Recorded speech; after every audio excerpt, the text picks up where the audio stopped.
Cek satu dua cek.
Puji Tuhan, Shalom.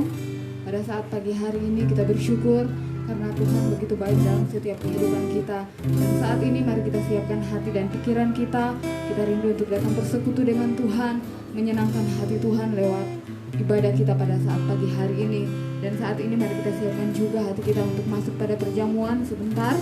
Dan kita akan mulaikan ibadah kita. Kita nyanyikan satu pujian yang berkata, Bapa Engkau sungguh baik.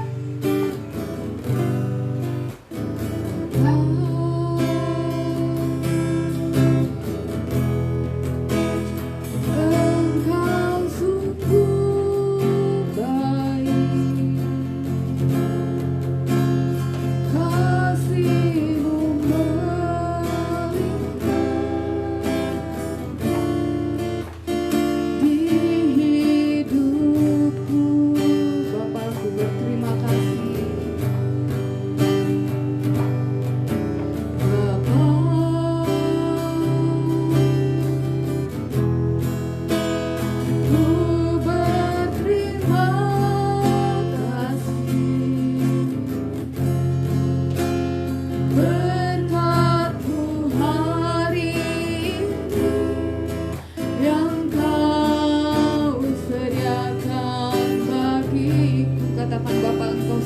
baik. Dan jemaat Tuhan, mari kita bangkit berdiri. Bapa,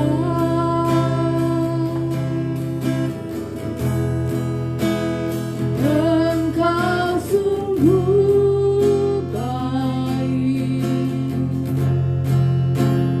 kasih-Mu melimpah di hidupku.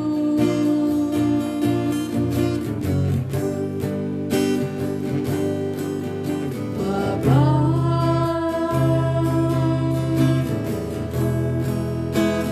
ku berterima kasih,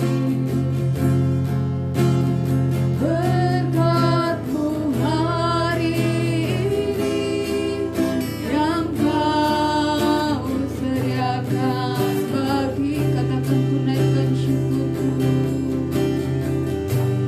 Ku naikkan syukurku buat hari yang Kau beri. Tak habis-habisnya kasih dan rahmat-Mu.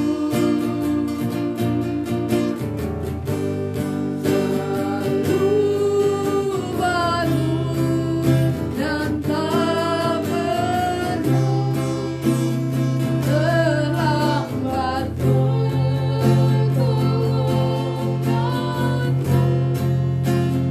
Besar setiamu di sepanjang hidupku. Katakan ku naikkan syukurku.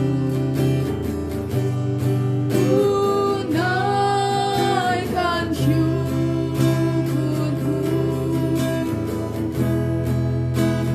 buat hari yang Kau beri. Tak habis-habisnya kasih dan rahmat-Mu. Selalu baru dan tak pernah terlambat pertolongan-Mu. Besar setiamu di sepanjang hidupku. Katakan besar setiamu.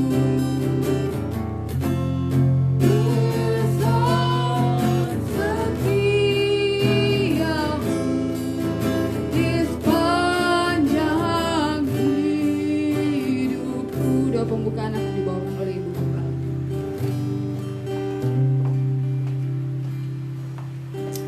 Haleluya, haleluya. Bapa kami yang berada di dalam surga, Bapa yang kami panggil Engkau di dalam nama Tuhan Yesus Kristus. Engkau adalah gembala kami yang baik, yang tidak pernah meninggalkan kami.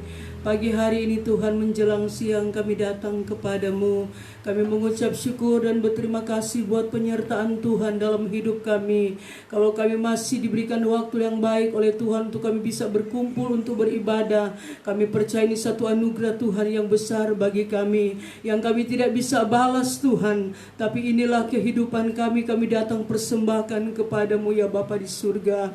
Dan pada pagi hari ini kami berdoa buat acara ibadah kami. Biarlah Engkau ambil alih dari awal pertengahan sampai pada akhirnya. Biar semua boleh berjalan sesuai dengan kehendak-Mu. Dan kami berdoa bagi sidang jemaat yang ada di rumah masing-masing Tuhan.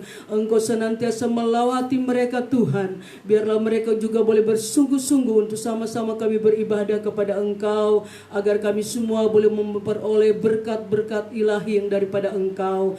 Terima kasih Bapa di surga, acara ini kami serahkan dalam tangan-Mu yang memimpin pujian pemain musik sampai pada pemberitaan firman Allah. Biar mereka semua boleh tinggal di dalam urapan Allah dan kami boleh merasakan hadirat Tuhan ada di tengah-tengah kami, sehingga apabila kami datang dengan berbagai macam pergumulan, lewat kami beribadah kami boleh mendapat jawaban yang daripada Engkau. Terima kasih Tuhan, taruh sukacita, semangat bagi kami untuk dapat memuji dan memuliakan Engkau pada saat ini. Terima kasih Bapa di surga, kami tahu dalam jalannya acara ini iblis tidak senang dengan berbagai macam cara dia mengganggu kami. Kami bersatu hati metengking dan tolakan dia. Hanya di dalam nama Tuhan Yesus Kristus setan kau keluar. Darah Tuhan Yesus Kristus yang berkuasa. Terima kasih Tuhan. Kami akan buka acara ibadah kami pada pagi hari ini dan kami alaskan dalam nama Bapa, Putra dan Roh Kudus. Hanya di dalam nama Tuhan Yesus Kristus yang menjadi Tuhan dan Juru Selamat kami. Haleluya. Amin. Puji Tuhan, ibadah kita sudah dibuka dalam doa. Dan pada saat ini kita akan memuji membesarkan nama Tuhan. Kita nyanyikan satu pujian yang berkata, sekarang telah tiba keselamatan dan kuasa. Haleluya. Sekarang telah tiba keselamatan dan kuasa dan pemerintahan Allah kita, dan pemerintahan Allah kita, kuasanya yang diurapinya, karena telah dilemparkannya para pendakwa kita. Oleh darah anak domba, oleh kesaksian kita, oleh kesaksian kita, iblis dikalahkan, kuasanya dihancurkan. Oleh darah anak domba, sekarang telah tiba keselamatan dan kuasa. Sekarang telah tiba, amin, keselamatan dan kuasa dan pemerintahan Allah kita, kuasanya yang diurapinya, karena telah dilemparkannya para pendakwa kita. Oleh darah anak domba, oleh darah anak domba, oleh kesaksian kita, oleh kesaksian kita, iblis telah dikalahkan, iblis dikalahkan, kuasanya dihancurkan. Oleh darah anak domba, oleh darah anak domba, oleh darah anak domba, amin, oleh kesaksian kita, iblis dikalahkan, kuasanya dihancurkan. Oleh darah anak domba. Puji Tuhan yang memberkati setiap puji-pujian kita. Dan saat ini kita akan memberikan korban persembahan kita kepada Tuhan, tanda kita beribadah kepadanya hari ini. Dan kita nyanyikan pujian yang berkata, pengharapanku hanya Yesus saja. Harapanku hanya Yesus saja, yang membiarkan kesusahan. Dia gembala jiwaku yang sembuh. Yesus dia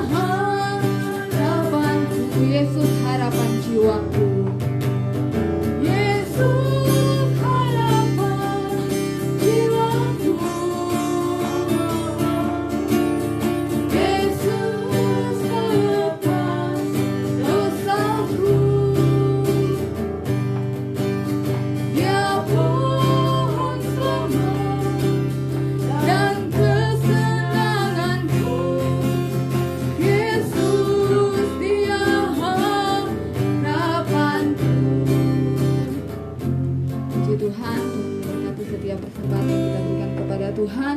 Dan pada saat ini mari kita siapkan hati kita untuk diisi dengan kebenaran firman Tuhan yang menjadi kekuatan dalam setiap kehidupan kita. Kita nyanyikan satu pujian yang berkata, bagaikan bencana siap dibentuk. Kita nyanyikan pujian ini dengan sungguh-sungguh.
Haleluya, mari kita berdoa.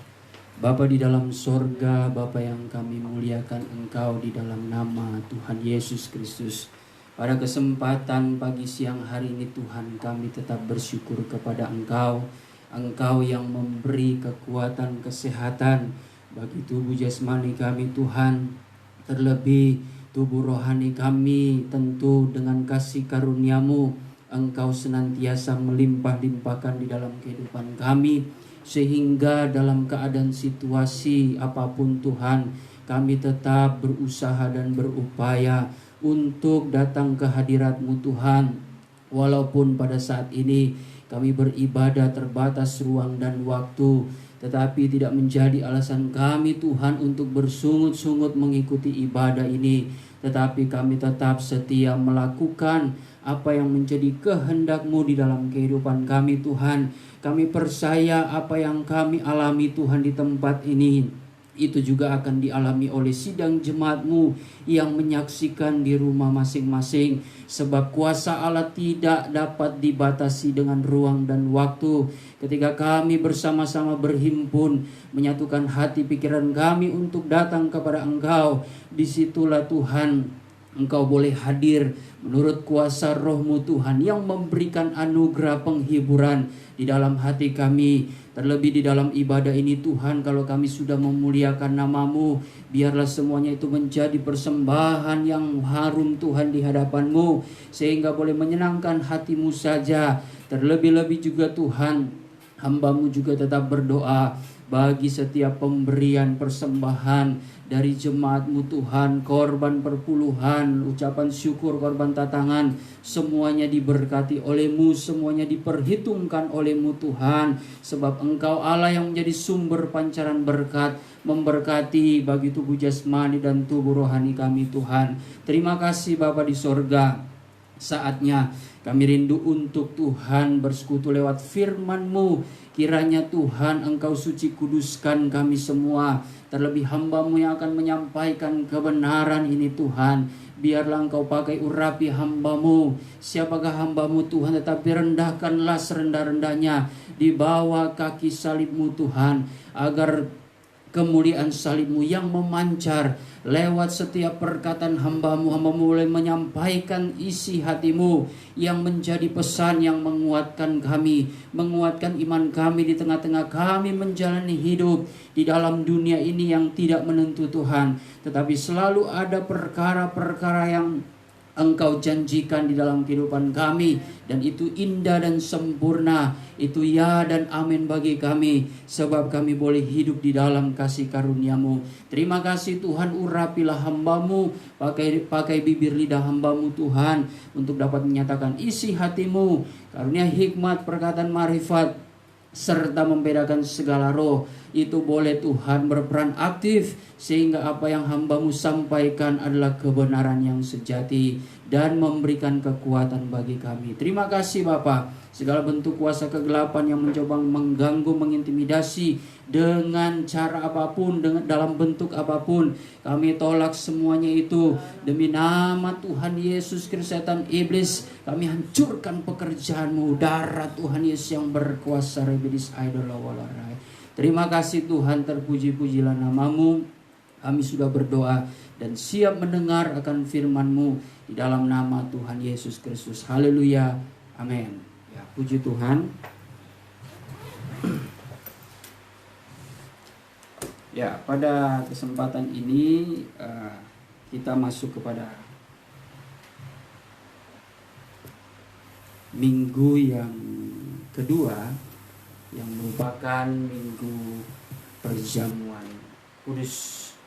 Oleh sebab itu, sekiranya kita tetap mempersiapkan hati kita untuk masuk ke dalam perjamuan kudus setelah kita boleh dibersihkan lewat firman Tuhan. Puji Tuhan.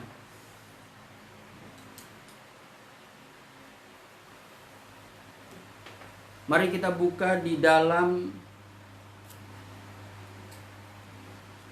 Yohanes pasal yang ke-6, Injil Yohanes pasal yang ke-6,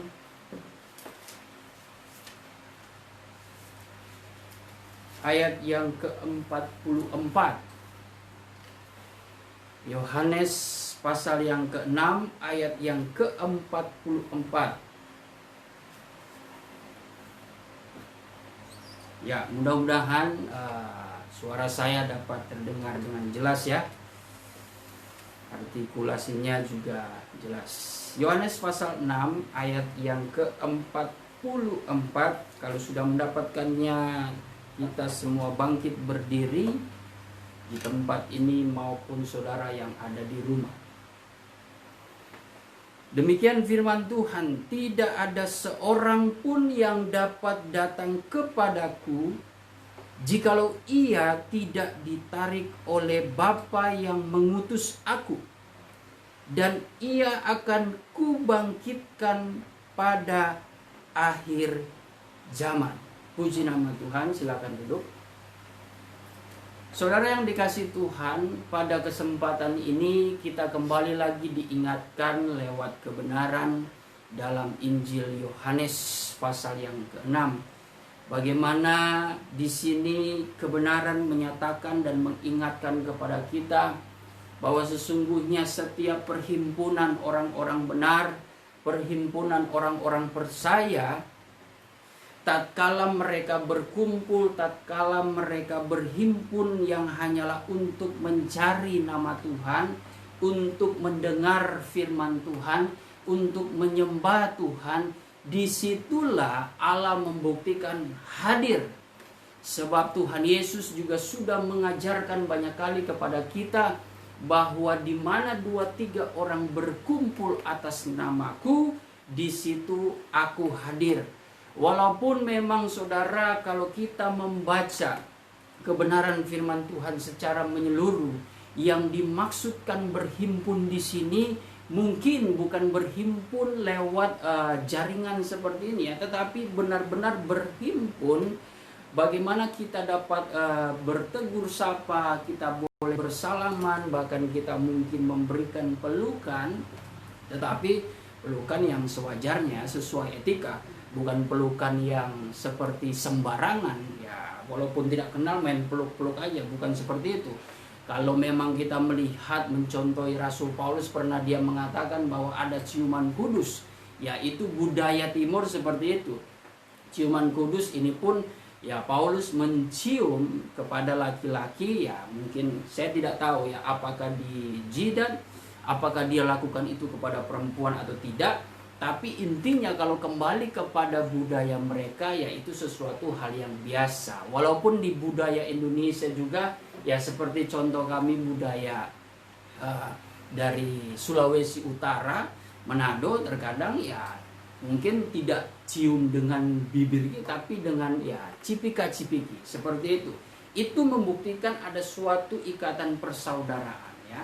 Mungkin satu darah, satu keturunan, satu fam, atau ya apapun itu.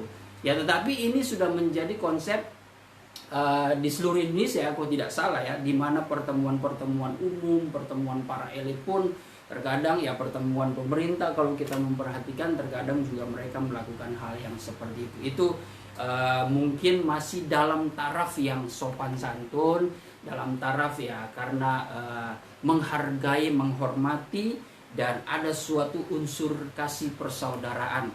Ya itu tidak masalah. Hanya saja bagaimana kita melakukan hal itu dengan perasaan nafsu, itu berbeda. Nah, saya sudah agak keluar, kita kembali lagi saudara mengenai firman Tuhan pada saat ini, bahwa sesungguhnya kalau dikatakan tidak ada seorang pun datang kepada Yesus kalau hatinya tidak atau hidupnya tidak ditarik oleh Bapa yang mengutus Yesus, sesungguhnya kita tidak akan berjumpa dengan Dia. Kita tidak akan berjumpa dengan Dia.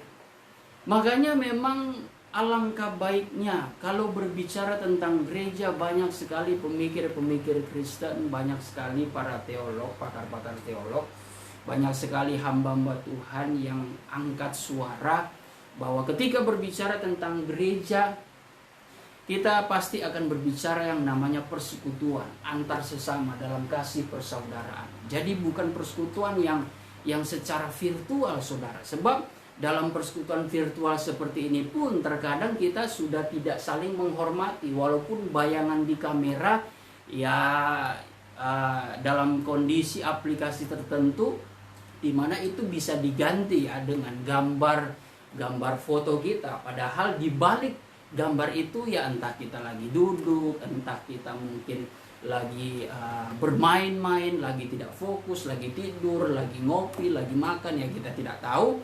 Tetapi intinya memang perhimpunan yang dimaksud itu adalah perhimpunan di mana kita dapat bertemu, saling menyapa, dan kita boleh dapat berinteraksi, ya kita boleh bertatap muka secara nyata, apalagi di dalam suatu perhimpunan ibadah di mana kita masuk ke dalam penyembahan. Wah, itu sangat berarti sekali, saudara. Karena kalau dalam dunia virtual juga keterbatasannya ialah ya lewat jaringan. Puji Tuhan kalau jaringannya pun berjalan dengan baik, namun pasti tetap ada sisi kekurangannya. Sedangkan dalam bentuk kita berhimpun bertemu saja, saudara, itu pun masih ada hal-hal kekurangan. Apalagi kita yang berjauhan, yang dimana mengandalkan jaringan. Ya, kita tidak tahu ya kapan terjadi kesalahan teknis, terjadi error, entah dari gadgetnya, entah dari jaringannya, entah dari wifi-nya. Kita tidak pernah tahu. Ya walaupun kita menghadapinya itu dengan kita berdoa kepada Tuhan supaya Tuhan menguduskan alat-alat yang dapat dipakai, perlengkapan yang dipakai dalam kita beribadah, ya Tuhan pasti turut campur tangan. Namun kalau secara esensi, seperti saya sudah katakan, sejarah gereja, kalau berbicara tentang gereja itu adalah berbicara tentang perhimpunan orang-orang supaya mereka bisa saling memecah-mecahkan roti, saling berbagi. Kalau saya kaitkan dengan masa sekarang yang kita hadapi sekarang ini, bagaimana kita mau memecah-mecahkan roti? Kita saling berbagi. Ya walaupun kita mempunyai konsep, mempunyai cara lain, namun saya percaya dalam diri saya dan dalam diri saudara sekalian tentu ada sesuatu yang terlewati, ada sesuatu hal yang terhilang ketika kita hanya kontak lewat jaringan saja.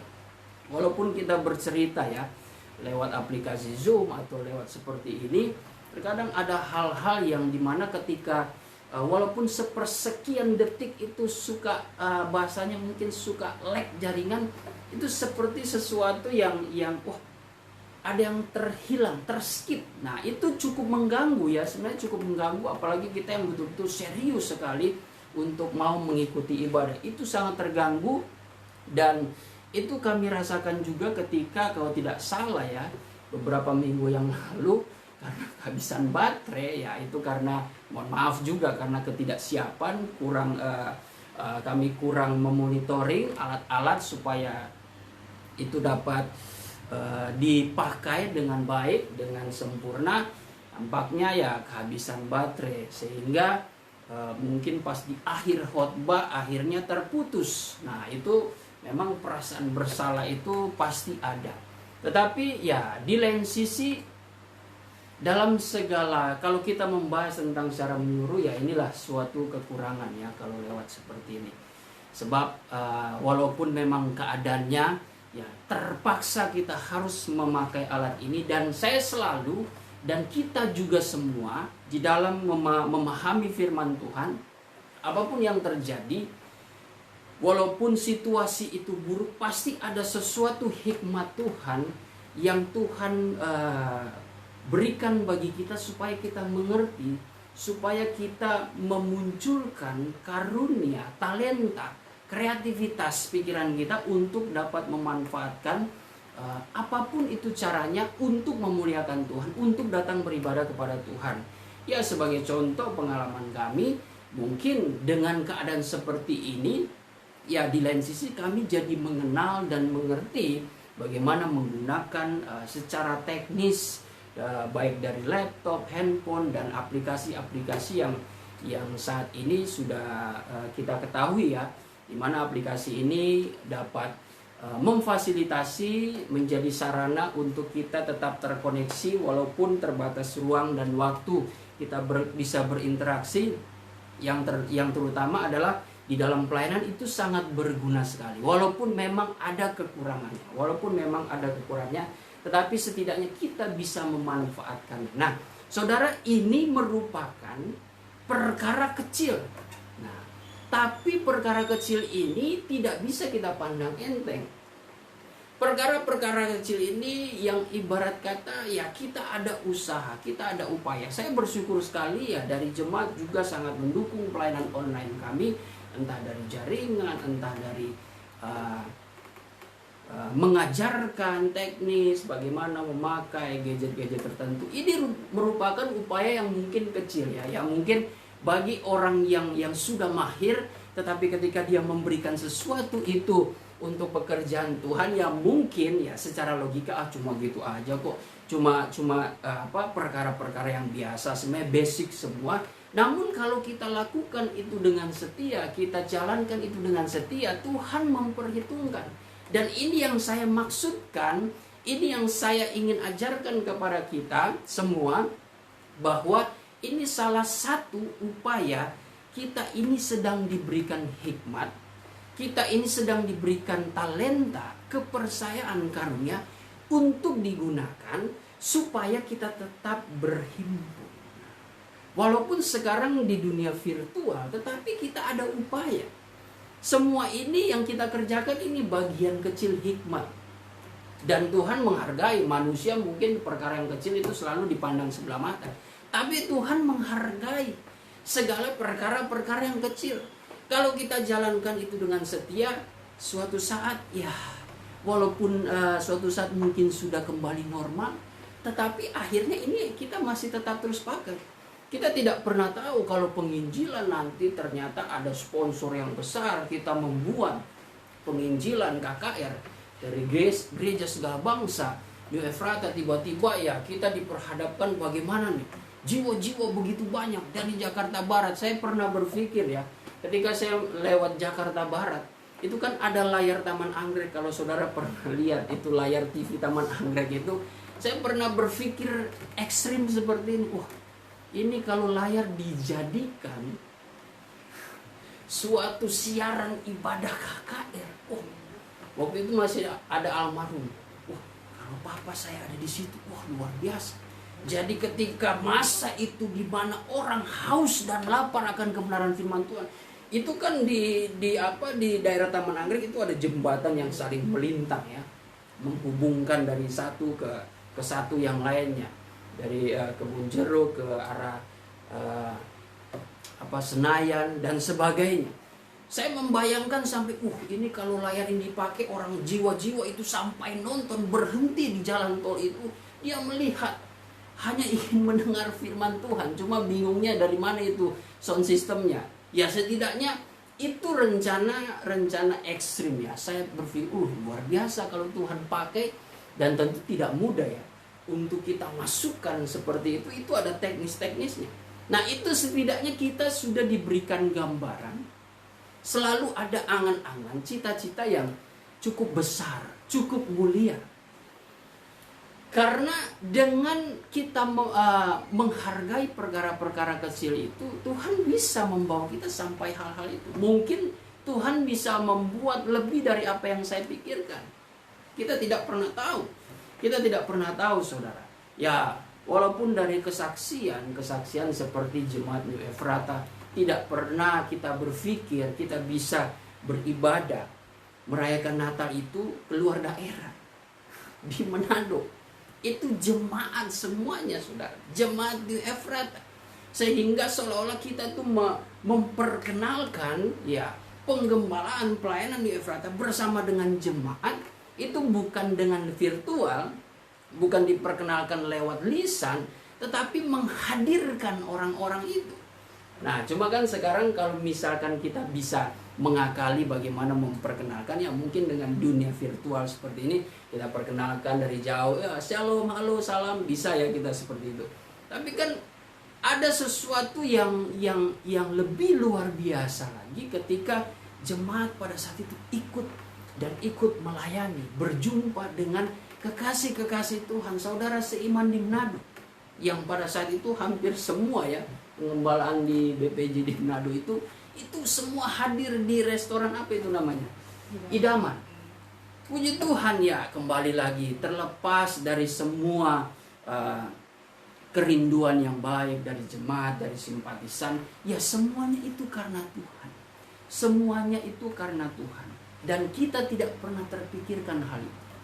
Mungkin sejauh pandangan kami melayani, kita ingin ya mungkin hanya pastori melayani di Manado. Tetapi ternyata Tuhan buka jalan. Saya pun berpikir, dari mana hikmat, dari mana kerinduan itu datang, dari mana hati itu bisa datang, ya siapapun dia. Artinya ketika semua jemaat, ya walaupun ada beberapa orang yang ibarat kata menjadi donatur, tetapi setidaknya ada sesuatu yang Tuhan gerakan, yang Tuhan percayakan melalui orang-orang tertentu. Dan mungkin juga, bahkan saya percaya, siapapun dia walaupun perorangan, dia melakukan hal itu bukan karena dia ingin menunjukkan dia lebih, tidak. Tapi bagaimana dia ingin melakukan ini untuk pekerjaan Tuhan. Saudara perhatikan lagi ya, kalau kita kembali lagi dalam Kisah 2, dalam Kisah pasal yang kedua,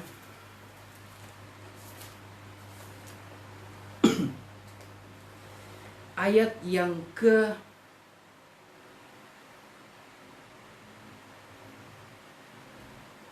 41 sampai 47. Ya, tapi ini cara hidup jemaat mula-mula. Tetapi saya membacanya dari ayat 43 saja. Dikatakan begini, ayat 42 mulai. Mereka bertekun dalam pengajaran rasul-rasul dan dalam persekutuan. Dan mereka selalu berkumpul untuk memecahkan roti dan berdoa. Nah, ini sebenarnya menjadi kunci ya. Kita lanjut dulu. Maka ketakutanlah mereka semua, sedang rasul-rasul itu mengadakan banyak mujizat dan tanda. Dan semua orang yang telah menjadi percaya tetap bersatu, dan segala kepunyaan mereka adalah kepunyaan bersama.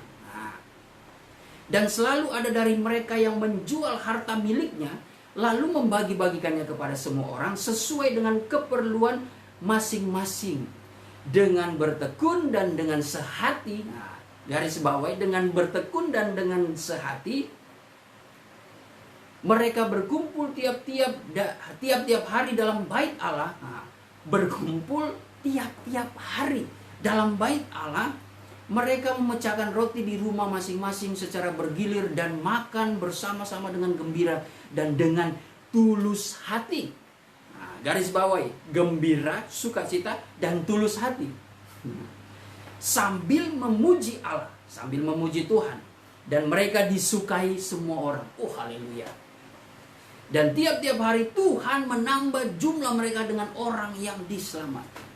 Wow, ini suatu gerakan Roh Kudus yang tidak pernah terpikirkan bagi rasul-rasul. Kalau menurut saya percaya itu. Sebab kalau kita kembali lagi, inilah cara Tuhan memberkati setiap pelayanan hamba-hamba Tuhan. Gereja-gereja yang betul-betul mau melayani Tuhan, mau melayani jiwa-jiwa dengan mengajarkan firman Tuhan yang benar. Nah, ini yang saya maksudkan, kuncinya adalah di ayat 42. Bahwa ternyata rasul-rasul ini mengajarkan supaya jemaat ini tetap dalam persekutuan, dan mereka selalu berkumpul untuk memecahkan roti dan berdoa. Ini berbicara tentang perjamuan kudus. Perjamuan kudus mempunyai pengertian metaforanya, berkembang itu. Artinya kalau ada perjamuan, pasti ada persekutuan kan, pasti ada perhimpunan. Kalau ada perjamuan makan, pasti ada suatu. Kalau ada perjamuan makan, pasti ada sesuatu perkumpulan. Kita saling bertegur sapa, kita saling berbincang-bincang, kita saling sharing dan sebagainya. Tentu dengan hati yang penuh sukacita. Nah, selain itu kita bisa artikan lebih dalam lagi, ini mengenai perjamuan suci, di mana kita mengalami manunggal dengan Allah.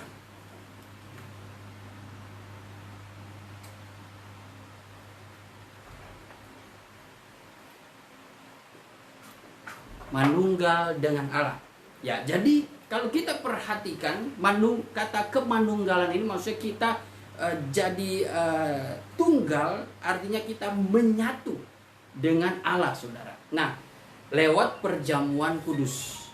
Nah, saudara yang dikasih Tuhan, kalau kita perhatikan kembali lagi dalam persekutuan jemaat di sini, mereka itu bisa melakukan adanya korban persembahan mereka itu, ya kita belajar, kita mendengarkan dengan secara lurus, dengan secara positif saja. Jadi yang saya maksudkan bahwa jemaat ini ternyata mereka tidak memikirkan akan jenjang mereka, posisi mereka di dalam masyarakat, entah mereka yang kaya raya. Mereka merasa bahwa miliknya itu, kelebihannya itu layak diberikan kepada orang yang memerlukannya, layak diberikan kepada orang yang membutuhkannya. Dan sampai di sini Alkitab mencatat mereka merasa bahwa kepunyaan mereka itu adalah kepunyaan bersama. Ini suatu kesatuan yang luar biasa yang pada saat ini belum kita temui mungkin ya. Tetapi saya percaya ada beberapa titik di dalam dunia ini, ada beberapa kelompok, dan yang saya yakini dan kita semua yakini, ketika kita hidup dalam kasih Kristus, pasti kita ada perasaan seperti itu. Sehingga Tuhan selalu mengatakan, berdiri sama tinggi, duduk sama rendah. Kita memang dikatakan oleh Paulus, kita harus hidup dalam kerendahan hati. Paulus pernah menyinggung, apa yang membuat engkau merasa apa yang engkau miliki itu seolah-olah engkau tidak menerimanya. Artinya apa sih yang kita miliki saat ini seolah-olah kita dapati itu bukan karena menerima anugerah daripada Tuhan. Itu tujuan Paulus, itu maksud Paulus. Ada terkadang, mungkin seringkali kita manusia merasa bahwa sesungguhnya apa yang kita miliki, kekayaan yang kita miliki, kemampuan, jabatan, posisi yang kita miliki, itu karena kerja keras kita. Ada seperti itu. Lebih baik coba kita buka ya, di dalam 2 Korintus.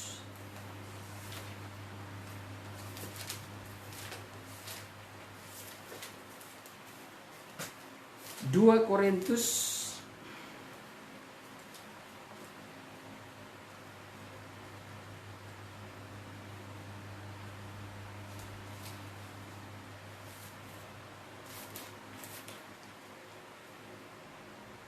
1 Korintus maksud saya, 1 Korintus 4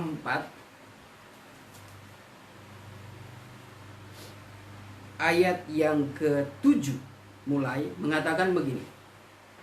Sebab siapakah yang menganggap engkau begitu penting, dan apakah yang engkau punyai yang tidak engkau terima? Dan jika engkau memang menerimanya, mengapakah engkau memegahkan diri seolah-olah engkau tidak menerimanya? Kamu telah kenyang, kamu telah menjadi kaya, tanpa kami kamu telah menjadi raja. Alangkah baiknya kalau benar demikian bahwa kamu telah menjadi raja, sehingga kami pun turut menjadi raja dengan kamu. Jadi dalam konteks ini, Paulus dengan pengajarannya, dengan posisinya sebagai pengajar, mengajarkan jemaat Korintus ini dengan kehidupan mereka, ya ada yang hidup berkelebihan, ada yang berkekurangan. Tetapi Paulus menganggap itu satu, dan tetap Paulus mengajarkan secara rohani untuk membersihkan pola pikir mereka, meluruskan pola pikir mereka, membersihkan pikiran mereka dari suatu pikiran yang mulai menyombongkan diri, yang mulai egois, hati mereka yang keras, hati mereka yang tinggi, yang membawa kepada keangkuhan hidup. Paulus berusaha membersihkan itu dengan kuat kuasa firman Tuhan. Makanya terkadang ya terapi kita ini memang terapi dalam pikiran dan perasaan itu hanya lewat firman Tuhan, terapi yang paling top chair, yang paling sempurna. Karena ketika kita mendengar firman Tuhan dan firman Tuhan itu menegur, itu orang yang mendengar suatu templakan itu gelisah, minimal dia gelisah. Ketika dia gelisah, ketika dia mungkin amarah, muncul amarah, ketika dia tersinggung, sebenarnya firman Tuhan itu sedang berusaha masuk dan membersihkan semuanya itu. Namun kalau orang tersebut itu tidak menerimanya, ya sudah, berarti dia mengabaikan firman Tuhan itu. Maka firman Tuhan, kuasa itu tidak akan bekerja dalam diri. Bukan berarti firman Tuhan itu dapat kalah, dapat dimatikan kuasanya, tidak. Tapi firman Tuhan itu bisa diartikan Tuhan mencabut kembali dan membiarkan firman Tuhan itu akan datang memberkati, memberikan suatu kepercayaan, memberikan suatu kekuatan penghiburan kepada mereka yang hidup dalam kerendahan hati, yang menerima firman Allah itu. Kalau mereka yang keras hati, ya salah sendiri. Mereka sendiri yang membunuh. Atau bisa digambarkan firman Tuhan yang menegur mereka itu, mereka gelisah. Kalau mereka masih keras hati, mereka sama saja membunuh benih hidup itu. Sekali lagi, bukan berarti manusia bisa membunuh kuasa Tuhan. Bukan seperti itu. Itu hanya peristilahan. Sebagai contoh gambaran, bagaimana lewat perjamuan ini kita diingatkan bahwa siapa yang membunuh Yesus. Kehidupan kita kalau memiliki kekerasan hati seperti orang Yahudi, seperti para ahli Taurat, kita inilah pembunuh-pembunuh kebenaran. Saya mau katakan di sini, kalau kita kembali kepada jemaat yang mula-mula, di situ mereka hidup bertekun sehati. Nah, perhatikan, sehati dan dengan tulus hati. Jadi di dalam pelayanan yang dimana di situ ada orang kaya, ada orang yang berkekurangan, orang miskin, bisa dapat disimpulkan keadaan itu tidak ada orang yang kaya, tidak ada orang yang miskin. Mungkin ini bisa membawa pengertian akan suatu situasi di mana jemaat mula-mula ini ternyata menggenapi Amsal pasal yang ke-30 ayat yang ke-8 dan 9. Coba kita buka. Amsal 30 ayat yang ke-8. Jauhkanlah daripadaku kecurangan dan kebohongan, jangan berikan padaku kemiskinan atau kekayaan.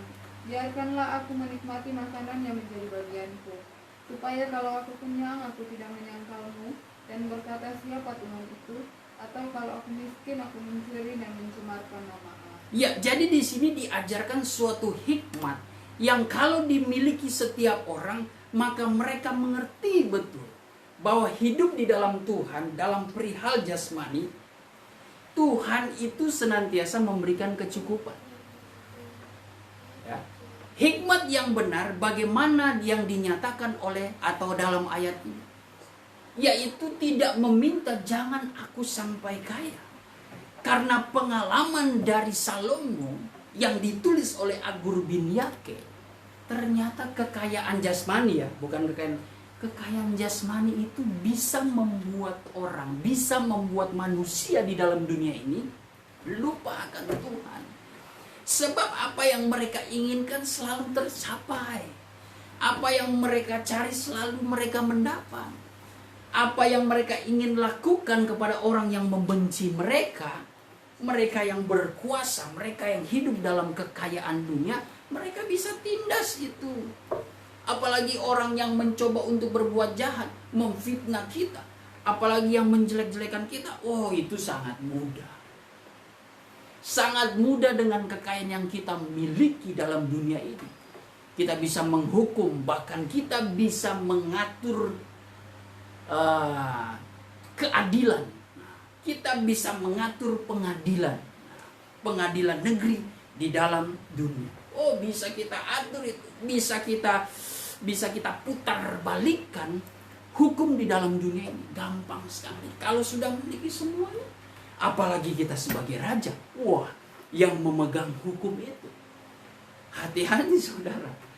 Kalau seperti Raja Salomo bisa dia mengatur hukum-hukum itu. Tetapi karena Salomo memiliki hikmat, dia tahu hukum yang diperoleh, yang diberikan kepada bangsa Israel itu hukum wahyu daripada Tuhan. Kalau dia macam-macam mencoba untuk memutarbalikan, menghilangkan satu titik iota saja di dalam kitab Taurat, oh itu cari masalah. Ya, walaupun sekarang ini sudah banyak, ya, saya katakan sudah banyak, ya, sebagai hamba-hamba Allah yang digambarkan dalam perjanjian lama, hamba-hamba Allah seperti nabi, seperti raja-raja, pemimpin-pemimpin tertinggi, penasehat dalam kerajaan, para nabi itu, para abdi-abdi Allah yang dipakai Tuhan, mereka sedikit pun tidak pernah mencoba untuk mengurangi atau menambahi dari hukum yang sudah diberikan kepada mereka, dari hukum yang sudah mereka mengerti. Tetapi zaman sekarang hamba-hamba Tuhan sudah mulai mengurangi dan menambah-nambahi firman Tuhan. Bahkan sudah menyusup sampai kepada perkara anugerah-anugerah Roh Kudus. Sekali lagi, kenapa terjadi seperti itu? Karena mereka lalai. Mereka lebih suka hidup di dalam kesenangan dunia. Padahal selalu kami ingatkan, anugerah itu terbentuk, anugerah menjadi sempurna justru lewat ujian. Jadi pergumulan kita, kalau kita kembali kepada firman Tuhan mengajarkan, sesungguhnya kalau kita semakin diangkat oleh Tuhan, itu harus diuji lewat pergumulan. Semakin setiap hari saudara hadapi pergumulan, semakin saudara akan diangkat oleh Tuhan. Semakin kemuliaan Tuhan itu akan senantiasa mengiringi saudara. Ya, di mata manusia saudara sepertinya orang yang paling merana. Orang yang paling, aduh kasihan sekali ya hidup kamu. Kasihan juga ya. Ingat kata Petrus di dalam 1 Petrus 4. Bahwa Petrus menuliskan, kalau engkau dinista, berbahagialah kamu. Sebab kemuliaan Allah itu sudah ada padamu. Dan Petrus menambahkan, hati-hati. Kita ini sebagai orang percaya, kalau mengalami penderitaan lewat diremehkan oleh karena posisi kita, mungkin berkekurangan, kita dihina, mungkin kita direndahkan, sehingga merasa derita, teraniaya. Jangan kita pesimis, apalagi mau bunuh diri. Seolah-olah kalau kita menghadapi kegagalan, kita seolah udah tidak berguna. Itu intimidasi setan, saudara. Bukan daripada Tuhan. Nah, saudara juga yang mabuk cinta. Makanya kalau sedang dalam bercinta, jangan sampai mabuk. Mabuk itu kan definisinya adalah orang yang sudah kehilangan akal sehat. Mabuk itu ya lihat saja, orang baru jalan saja dia tidak fokus, nabrak sini, nabrak sana, jatuh sini, jatuh sana. Saudara berkata-kata dengan orang mabuk ya percuma. Apalagi sudah mau tanya matematika, mau tanya perhitungan, ya nggak mungkin. Dia akan menjawab asal-asalan. Sedangkan bercerita saja, kita bertanya dengan dia pun jawab lain. Nah, itu mabuk. Nah, kalau saudara yang muda-muda dalam mabuk cinta, itu tanda saudara pasti ada sesuatu yang mulai menurun. Penyerahan kah? Ya, cara saudara beraktivitas kah? Ya, ini melibatkan semua. Dari saya yang sebagai hamba Tuhan, pengerja, bahkan sampai jemaat. Perhatikan hidupnya. Kalau sudah mulai imannya sudah menurun, tidak ada penyerahan, lebih suka kepada hal-hal kesenangan. Lihat, biasa ya kerja udah nggak maksimal. Cuma di awal bara. Rasanya semua pekerjaan aktivitas kita siap. Bukan kita mau ambil, ya pasti secara manusia, aduh saya tidak sanggup ini. Tapi setidaknya kita tuh dengan roh yang yang melayani, yang membara-bara. Ibarat kata kita siap. Mau suruh apa? Oke. Gimana? Mau kerjain apa? Oke. Saya kerjakan. Dengan semangat. Roh yang menyala-nyala. Wah, firman Tuhan mengatakan bahwa biarlah rohmu menyala-nyala. Dan layanilah Tuhan. Oh, haleluya. Tapi ternyata lama-kelamaan kalau sudah mulai terganggu oleh cowok, oleh cewek, oleh kekayaan dunia, oleh hobi, oleh pergaulan, waduh, sudah. Itu udah alamat kerusakan. Puji Tuhan kalau masih membuat iman kita udah mulai tertidur, itu masih dibangkitkan. Kalau sudah mati, seperti Wahyu 3, coba kita buka ya.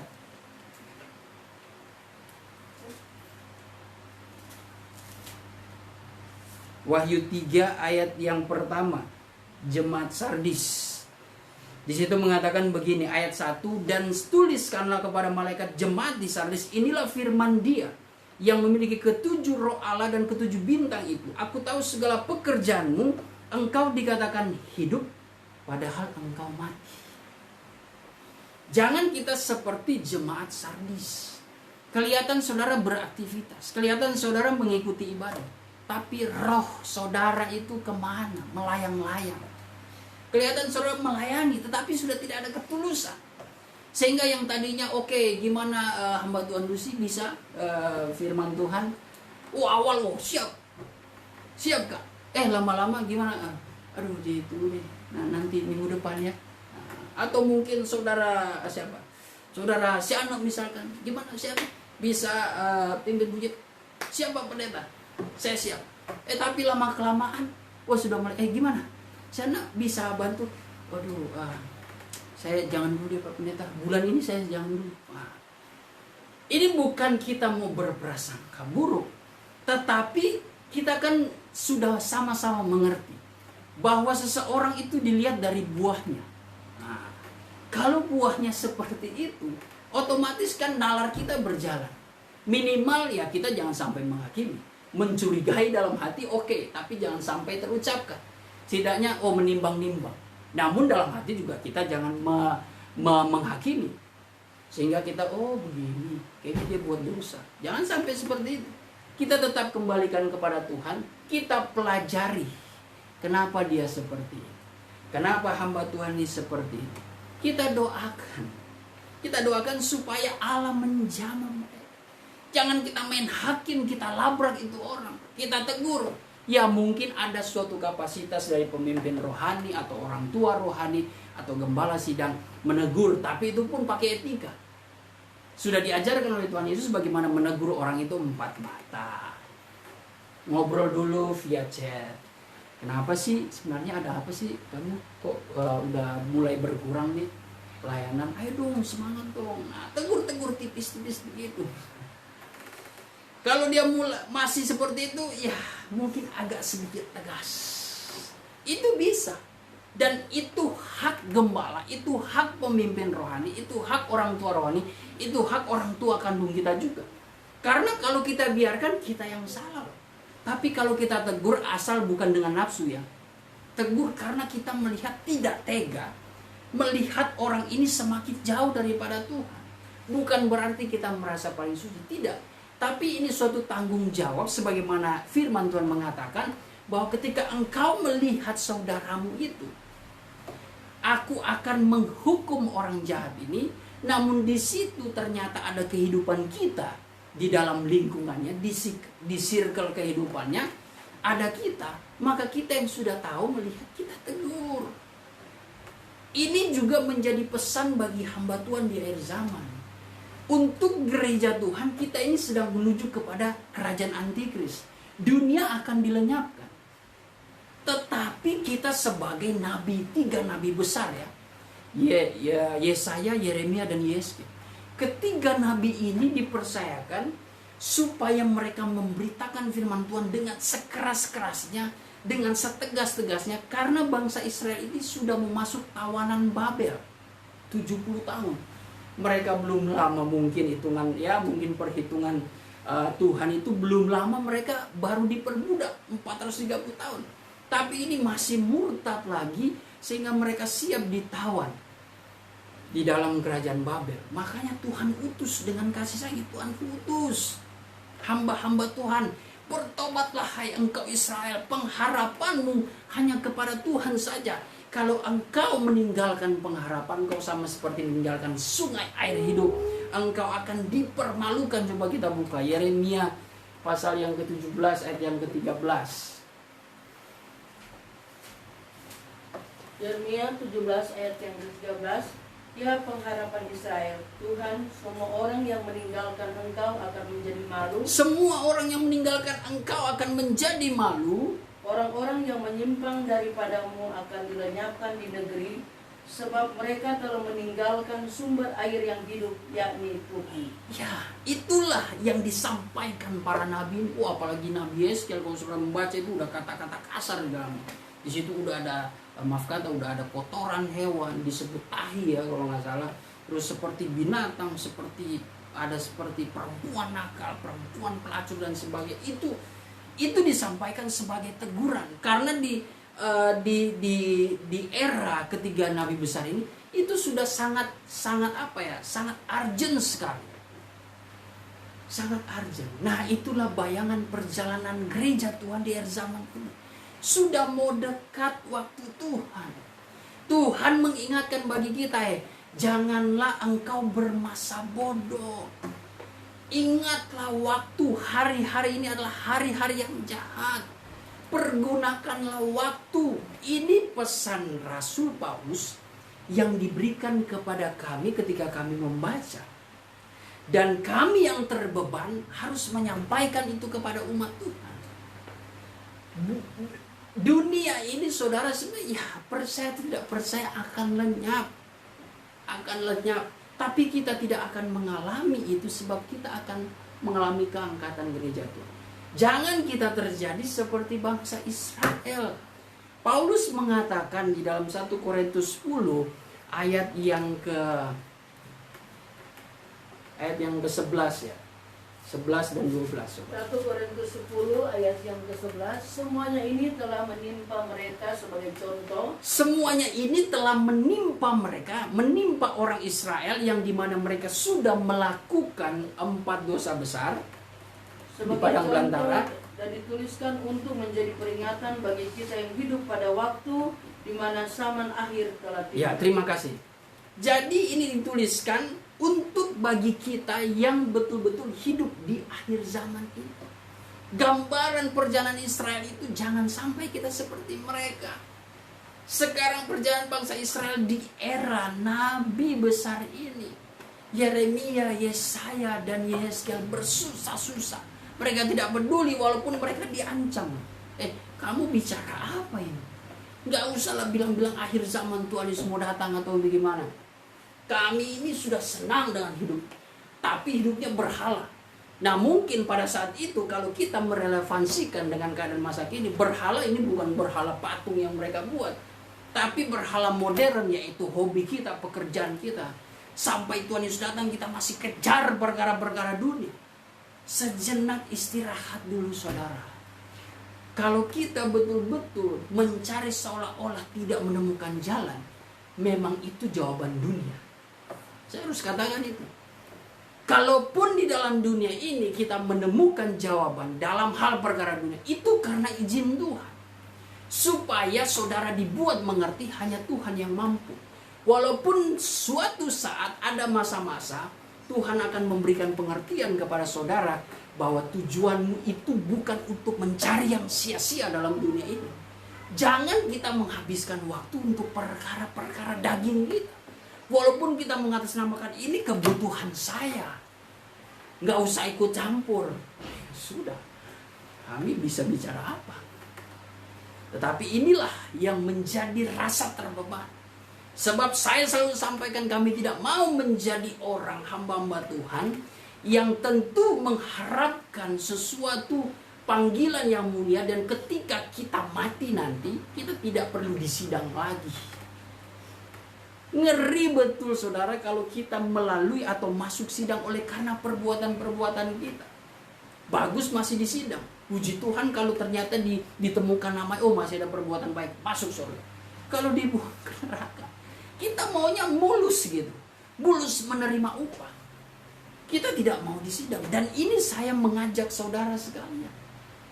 Sebab banyak dari kami juga menyeru-nyerukan nama Tuhan, menubuatkan nama Tuhan. Tapi toh ternyata Tuhan berkata, engkau pembuat kejahatan. Dan ini tanggung jawab kami, walaupun resikonya mendapatkan pertentangan, mendapatkan ejekan dari dalam maupun dari luar. Tapi kami berusaha tutup telinga seperti itu. Kami tetap menyatakan kebenaran.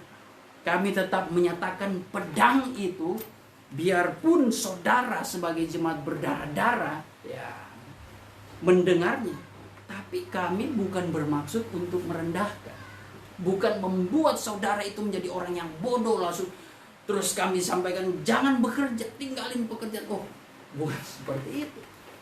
Pola pikir kita bekerja tapi tetap ada suatu relasi. Kalau kita bekerja untuk mencari jabatan tahap-tahap dalam pekerjaan, dalam usaha kita, ada peningkatan. Maka perhatikan ketika pengajaran itu sudah kita terima, di situ ada tahapan iman juga. Jangan saudara yang belum dibaptis, belum penuh Roh Kudus, saudara sibuk meningkatkan kualitas pekerjaan saudara, tapi kualitas iman saudara tidak lakukan. Jangan seperti itu. Saudara seperti orang bodoh, itu kata firman Tuhan. Karena yang saudara kerjakan itu adalah sia-sia. Kita pengkhotbah menyimpulkan semua itu. Dan yang berbicara adalah orang yang mengalami dan ahli. Orang yang berhikmat. Itu di masa tua Salomo dia menulis dengan penuh penyesalan. Dia menulis itu dengan penuh penyesalan sampai dia simpulkan semua yang kukerjakan di dalam dunia ini. Manusia mencari hikmat. Manusia berfoya-foya. Lalu dia mengatakan, ya tidak ada sebahagia manusia yang menikmati kebahagiaannya itu dari hasil kerja kerasnya. Betul. Tapi selalu Salomo mengunci dengan kalimat, tetapi semuanya itu sia-sia. Karena kunci yang terakhir, Salomo mengatakan, intinya kamu harus takut akan Tuhan. Kalau takut akan Tuhan berarti kita melakukan apa yang menjadi kehendak Tuhan. Saudara yang bekerja, kalau saudara belum melakukan kehendak Tuhan, baptisan air, baptis. Kalau saudara yang bekerja sudah sukses, nah, sampai detik ini saudara tetap mencari kesusahan, lebih cari yang tinggi-tinggi, silakan gapai semua cita-cita. Tapi kalau engkau mengabaikan kehendak Allah, semuanya itu akan menjadi sia-sia. Tapi terpujilah nama Tuhan, pada saat ini kita boleh dibersihkan. Bahwa sesungguhnya kehidupan manusia itu memang untuk membuktikan kita murni layak menerima suatu kebenaran yang sejati, yang menyelamatkan. Memang tantangan kita ini adalah kehidupan dunia. Kehidupan dunia ini yang seringkali menyerang kehidupan kita. Tapi kalau kita betul-betul mempertahankan kebenaran, itu kita mempertahankan kualitas. Dalam satu, saya mendengar bagaimana konsep berpikir dari seorang filsuf Indonesia ya. Filsuf Indonesia ya, saudara kenal ya. Bagaimana dia mengatakan untuk membuktikan suatu mutu dalam kehidupan manusia, suatu kemurnian, kebenaran dalam kehidupan manusia itu harus ada dua hal. Yaitu peran yang buruk, artinya peran-peran atau sikap antagonis. Yang kedua, atau saya kelompokkan. Kelompok ini saya sudah terjemahkan ya, sesuai saya bahasakan. Ada kelompok antagonisnya, ada kelompok yang benar, yang bermutu, ada yang tidak bermutu. Tetapi kedua hal yang buruk ini jangan dihilangkan. Dalam pengertian begini, untuk kita membuktikan kita hidup dalam kebenaran, kita bisa tahu kita hidup dalam kebenaran ketika kita diperhadapkan dengan hal-hal yang buruk. Nah, dalam konsep berpikir dia ini sebenarnya tentang suatu logika berpikir manusia. Sebenarnya yang bersih itu ketika logika pikiran manusia yang benar itu ketika mereka akan melewati suatu proses dari suatu kritikan. Kritikan ini sesuatu hal yang buruk, tetapi dengan adanya kritikan itu justru membersihkan. Kritikan ini sesuatu hal yang buruk, itu menurut pandangan dia. Tapi yang saya maksudkan di sini, saya pakai pemikiran betul juga. Jadi kita bisa tahu, justru kita bisa mengukur dari orang-orang yang di sekitar kita yang berbuat jahat. Tapi bukan berarti kita berdoa supaya orang ini berbuat jahat, tidak. Itu akan terjadi dengan sendiri. Itu atas izin Tuhan. Tuhan pasti akan menaruh kita di tengah-tengah orang, kelompok yang pasti ada pembuat masalah. Tapi orang itulah yang akan membuat kita berkualitas. Makanya tidak heran ada cerita ketika dua orang ini bermusuhan tadinya, ini sudah dalam tahap yang pemulihan. Mereka sudah berbaikan.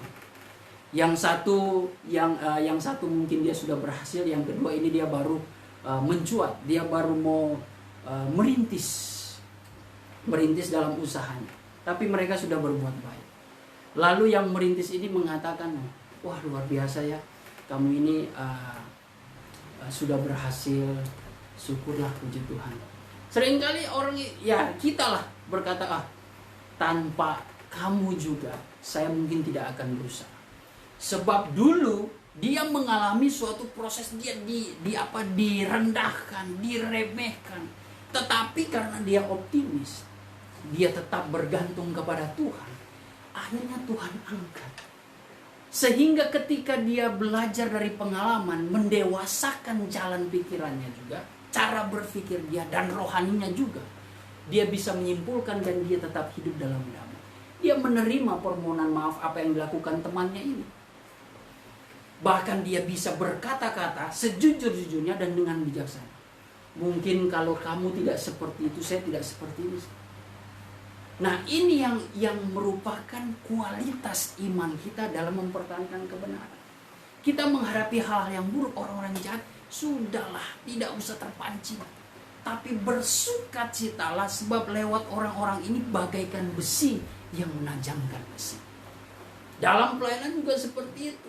Saudara nggak usah khawatir dengan orang-orang penyusup, rubah-rubah di dalam jemaat. Ya, kita doakan.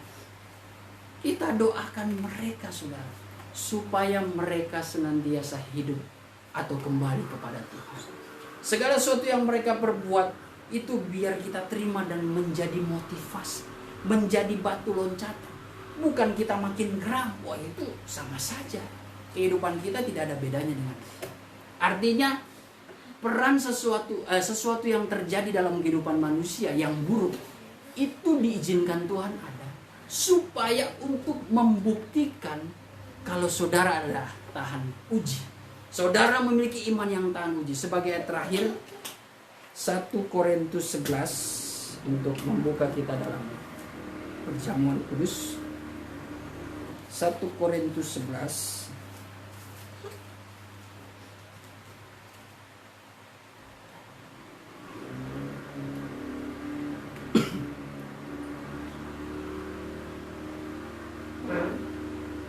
1 Korintus 11 ayat yang ke-19 mengatakan, sebab di antara kamu harus ada perpecahan. Ini kan aneh.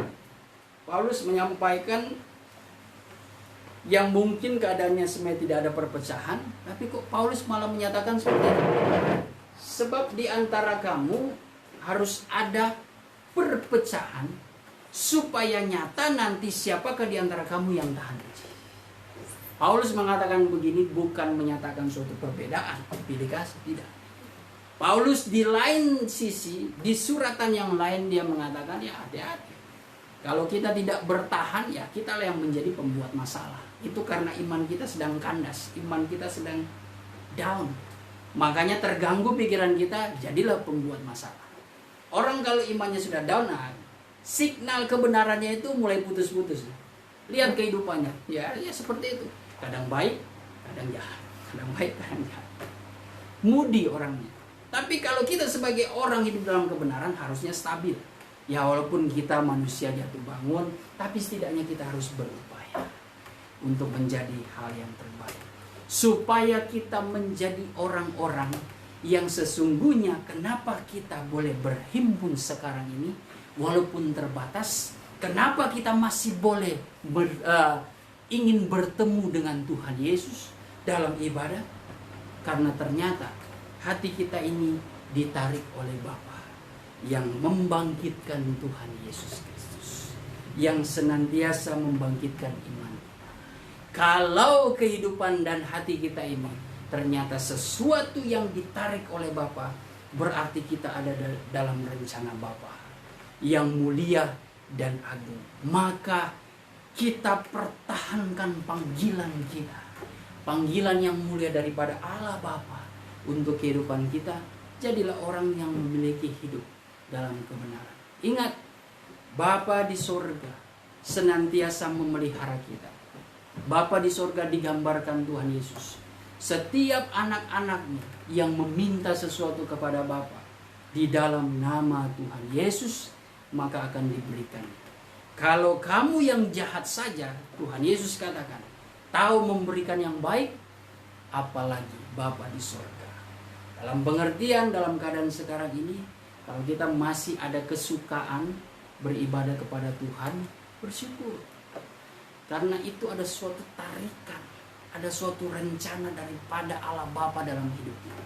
Ini yang menarik, ini yang mengaruniakan kehidupan kita ini untuk berjumpa dengan Yesus, itu adalah anugerah Allah Bapa. wah itu adalah suatu kepercayaan yang mulia.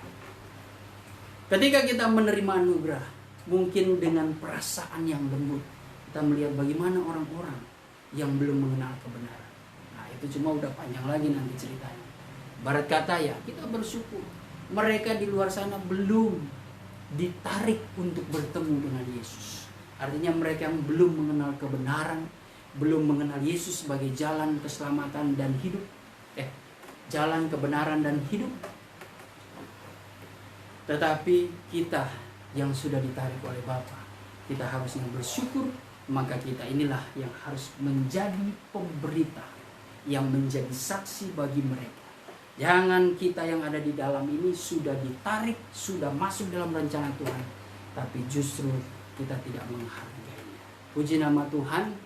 Dalam perjamuan suci kali ini selalu saya ingatkan, ini adalah suatu persekutuan yang intim dengan Tuhan, sebab kita mau menyatu di dalam penderitaan Yesus Kristus, di mana penderitaan ini bukan suatu momok dalam kehidupan kita, tetapi menjadi suatu kebenaran sejati dalam hidup kita. Karena dengan adanya penderitaan aniaya yang kita alami lewat tantangan, justru itu yang membuat kita berbeda. Disitulah kita akan teruji iman kita. Disitulah kita akan diuji kualitas hidup kita ketika menghadapi tantangan itu seperti apa. Kalau orang dunia menghadapi tantangan, dia akan bereaksi jahat juga. Dia akan bereaksi buruk. Dia akan pesimis, putus asa. Dia akan menghabisi orang atau tidak menghabisi dirinya sendiri.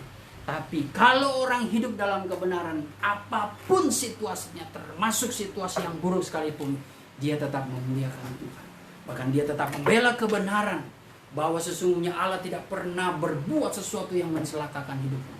Seperti perkataan Ayub ketika menghadapi suatu perkataan dari istrinya sendiri, sudah hujatlah Tuhan gitu. Engkau sudah miskin, sudah hancur hidupmu. Lebih baik engkau mati dan hujat alam. Tapi Ayub mengatakan, engkau berbicara seperti perempuan gila. Kenapa kita harus menerima di saat-saat yang baik yang Tuhan buat, tetapi hal-hal yang buruk itu kita tidak terima. Kedewasaan iman daripada Ayub menjadi teladan iman kita dalam menghadapi situasi sekarang ini, untuk tetap berkata Tuhan itu baik. Kita menyatu dalam perjamuan kudus, kita harus menyatu dalam kasih dan damai dengan hati yang rela, maka kita pasti akan dikuatkan, dihiburkan. Pasti banyak tantangan saat-saat ini, ya semua umat manusia mengalaminya. Dalam hal ekonomi, dalam hal politik, dalam kehidupan sehari-hari, dalam pekerjaan, usaha, itu pasti kita alami. Dalam pelayanan juga pasti kita alami. Tapi kita harus tetap menunjukkan bahwa kita yang hidup dalam anugerah Allah tidak usah khawatir, takut, dan gentar akan hal itu. Karena kalau kita boleh dapat berkumpul untuk berjumpa dalam ibadah bertemu dengan Tuhan Yesus, kita ditarik oleh Bapa di dalam hati kita. Puji nama Tuhan, kita berdoa. Bapa di sorga, Bapa yang kami muliakan di dalam nama Tuhan Yesus Kristus, pada kesempatan hari ini kami bersyukur, kami boleh dihiburkan, dikuatkan lewat firman-Mu.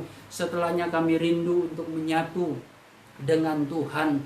Roti dan air anggur ini sebagai lambang Tuhan kematian-Mu ya Bapa di Bukit Golgota. Pengorbanan-Mu bagi kami telah mendamaikan kehidupan kami dengan Allah Bapa, sehingga kami tidak dapat Tuhan menerima murka Allah, tetapi kami boleh menerima keselamatan anugerah yang besar. Engkau yang menjadi pendamai, Engkau yang menjadi syafaat bagi kami Tuhan. Pengorbanan-Mu Tuhan membuka damai sejahtera, membuka keselamatan, membuka jalan hidup kami untuk kami menerima keselamatan itu. Terima kasih Tuhan atas pengorbanan-Mu, dan ajarlah kami memiliki hati yang rela, hati yang tulus untuk menerima roti dan air anggur ini sebagai Tuhan gambaran, sebagai Tuhan lambang tubuh dan darah-Mu yang tercurah Tuhan. Oleh sebab itu segala kuasa kegelapan yang membimbangkan hati kami hancurkan demi nama Tuhan Yesus Kristus. Dan iblis Engkau tinggalkan kehidupan kami.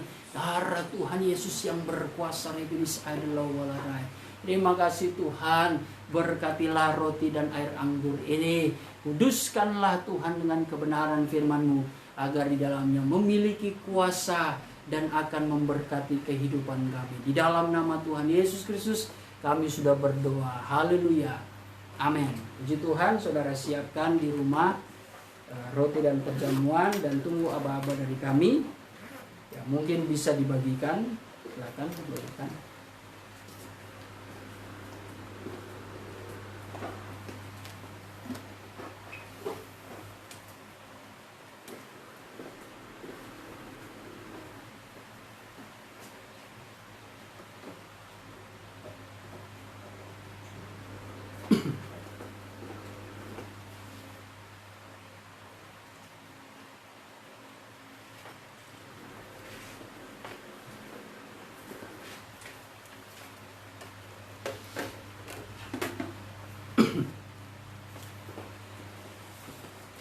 Ya, saya harap kita semua bangkit berdiri. Saudara yang ada di rumah juga dapat turut bangkit berdiri dan bersama-sama menjalani prosesi sakramen perjamuan suci. Ya, dengan situasi yang terbatas tidak mengapa, yang penting kita menjalani dengan hati yang sungguh, menerima roti dan air anggur ini supaya kita boleh menjadi saksi-saksi Tuhan, saleh-salehnya Tuhan yang rela untuk menghadapi setiap tantangan apapun dengan tidak meninggalkan kasih Tuhan. Puji nama Tuhan. Kita angkat roti di tangan kanan kita. Kita dengar firman Tuhan terlebih dahulu. Haleluya.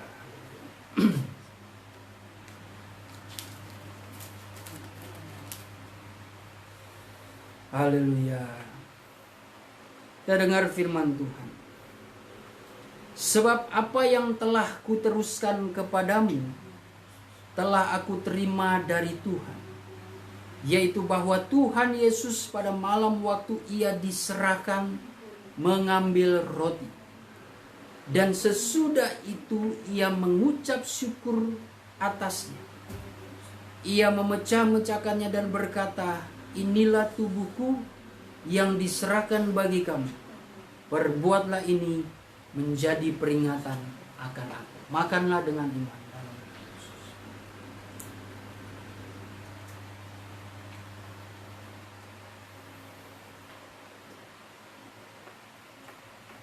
Haleluya.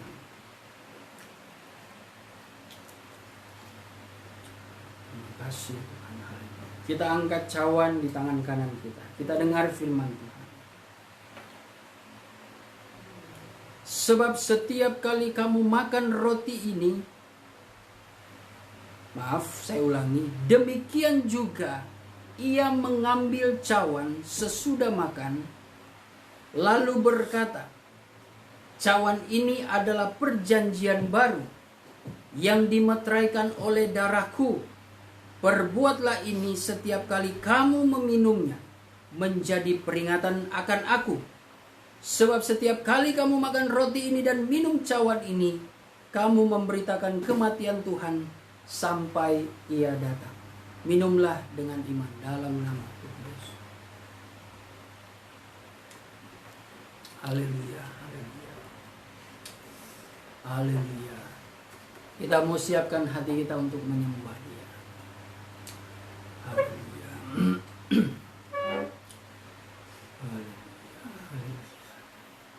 Ku sembah Kamu, ku sembah Engkau yang layak untuk ku sembah, ku sembah, ku sembah Engkau yang layak untuk ku sembah. Sambungkan rohmu, Rai di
Karena dari tahta kemuliaanku aku turun di tengah-tengah kamu saat ini. Now the light I come tonight, Lord. Aku membuktikan di mana 2-3 orang berkumpul di situ aku hadir untuk melayani kamu. Now the light I come tonight, Lord. Hamba-hambaku dan anak-anakku. Aku suka akan perhimpunan kamu. Night Lord, I come tonight, Lord. Aku hadir di tengah-tengah kamu saat ini. Aku sudah menyampaikan kebenaran firman-Ku melalui bibir mulut hamba-Ku. Night Lord, I come tonight, Lord. Tetapi aku bertanya kepada kamu saat ini, adakah kamu mengerti apa yang aku sampaikan? Hai hamba-hambaku dan anak-anakku. Firman-Ku itu adalah aku sendiri. Aku mau kamu mengerti rencanaku di tengah-tengah kehidupan kamu. Kalau aku sudah panggil kamu masuk dalam rencanaku, hiduplah kamu di dalam kebenaran itu. Karena kebenaran itulah yang menyelamatkan kamu. I know this, I know I come tonight. Walaupun kamu diperhadapkan dengan berbagai-bagai tantangan yang ada, tetapi kebenaran yang ada di dalam hidup kamu akan menguatkan kamu. Nadilah, I come tonight, I. Layanilah pekerjaanku dengan sungguh-sungguh, hai hamba-hambaku dan anak-anakku. Nadilah, I did not come. Demikianlah suara Rohku, sejahtera dan berbahagia. Nadilah, I come. Terima kasih Tuhan, terpuji-pujilah nama-Mu. Kau selalu baik di dalam kehidupan kami. Kalau kami masih boleh ada sebagaimana kami ada dengan kekuatan kesehatan yang baru pada kesempatan ini Tuhan. Semuanya karena anugerah-Mu yang begitu besar. Terima kasih Tuhan, kami percaya pelayanan kami pada saat ini Engkau yang menyempurnakan, menjadi saluran berkat bagi sidang jemaat-Mu yang setia mengikuti ibadah ini Tuhan. Terus ajarkan kami Tuhan dengan tulus hati, dengan kerelaan hati Tuhan, dan bersungguh-sungguh untuk tetap melakukan kehendak firman-Mu di tengah-tengah Tuhan keadaan dunia yang sekarang ini. Kami percaya Tuhan selalu ada terang ajaib yang selalu mengiringi kehidupan kami Tuhan. Oleh sebab itu, biarlah jangan Tuhan membuat kami menjauh dari kasih karunia-Mu ya Bapa. Tetapi biarlah kami tetap hidup di dalam rencana-Mu. Kalau kami boleh Tuhan memiliki kerinduan, memiliki Tuhan hati pikiran yang senantiasa mau datang beribadah, bersekutu dalam firman dan roh-Mu Tuhan, di dalam penyembahan. Kami percaya firman-Mu sudah mengingatkan bagi kami bahwa ternyata kehidupan kami ini Tuhan sedang ditarik Tuhan, dikaruniai oleh Bapa di sorga Tuhan, untuk kami dapat berjumpa dengan Engkau melalui firman Allah. Terima kasih Tuhan, pengajaran yang ada Engkau sempurnakan, meteraikan di tanah hati kami, agar kami semakin hari semakin jadi orang yang berkualitas, iman yang disempurnakan, dan memiliki kerohanian yang semakin dewasa, agar kami tetap hidup di dalam damai sejahtera, hidup tetap menjadi berkat Tuhan, dan menjadi terang, menjadi saksi bagi setiap orang. Terima kasih Tuhan, diberkatilah Tuhan sidang jemaat-Mu di dalam segala perkara. Engkau yang senantiasa memberkati, menghibur Tuhan, memberikan kekuatan bagi mereka. Kami akan akhiri ibadah kami pada saat kesempatan hari ini dengan pengucapan syukur di dalam nama Tuhan Yesus Kristus. Saudara dan saudari yang dikasihi Tuhan, kiranya terimalah berkat damai sejahtera yang dianugerahi oleh Allah Bapa kita di sorga, oleh cinta dan kasih sayang Tuhan Yesus Kristus, di dalam persekutuan Allah Rohul Kudus, diam di hati kita, memberikan penghiburan, pengharapan baru, sukacita sorga, dan kekuatan yang baru. Berkat kemenangan ini akan menyertai kita mulai hari ini, esok, dan sampai Tuhan Yesus datang menjemput gerejanya di atas awan-awan, di dalam kemuliaan yang kekal sebagai Raja di atas segala raja. Haleluya, haleluya, amin. Puji Tuhan. Demikian ibadah kita pada saat hari ini.